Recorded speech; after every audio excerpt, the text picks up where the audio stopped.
Guys, let's talk about it. So if you haven't already heard, the NHS are starting to strip private patients that had a shared care agreement with their GP to make their prescription for their ADHD medication cheaper.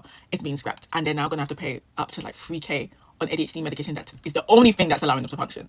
And as someone who has personally suffered because of this, I wasn't even allowed to get on medication or do a shared care agreement because one of the failings of the private and negligent behaviour of the private healthcare company that I chose to get diagnosed with, along with the NHS just abandoning me and not helping me at all. I'm not surprised at all that they're now doing this. I've even had people on my team, my volunteer team, talking to me and telling me how they no longer have access to medication and they don't know how they're going to cope and how they're going to be able to work. And I don't understand why the NHS, the government, is committed to betraying us and to not supporting us. And I'm happy that I'm not medicated, and I decided to go to non-medicated route and go to the holistic route and just really learn how to manage my body and my symptoms, because I have the capacity to do that. But there's a lot of people that don't have the capacity to do that and have full-time 9 to 5 working jobs, and they have to have the medication to function, to get up, to have energy. And if it wasn't for the fact I did so much research and I started to understand myself and my body, and it takes a lot. It's not easy to go holistic, but it is. I would recommend it, worth it, because some people have different side effects of medication. Sometimes it makes people feel numb, but for me, I found what works for me, so I want everyone to find what works for them. But the fact that they're not giving people a choice anymore, and they're taking away so many people that took the initiative themselves and went to go get private because they couldn't wait and they just needed something to help them. They were so desperate and they paid thousands of pounds probably to get their diagnosis, only for them to not get support in the long run again, as well as they've been limited support anyway outside of medication. Now you're taking away the only support they have.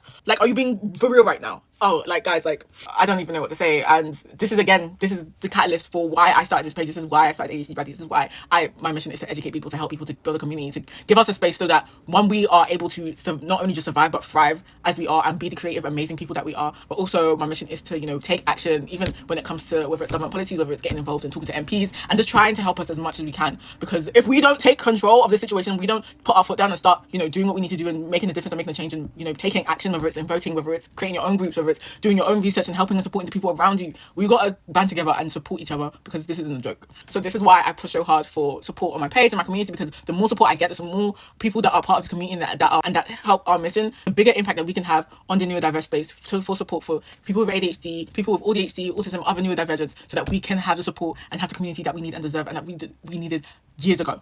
So that's why I'm always trying to get as many people on board as possible, so that we can actually make a difference in our, not only in our individual lives, but on a global scale, on a UK scale first and then a global scale. So guys, if you have ADHD, undiagnosed, diagnosed, make sure that you follow along, join our community, come to our events, like and share our posts, whatever you can do in capacity, because we are working behind the scenes to try and make the world an easier place for us neurodivergents, and I'm working so hard to make this happen. And things like this reminds me why I need to keep pushing, why I need to keep emailing MPs, working with different political parties to help make sure that we are supported and we have what we need.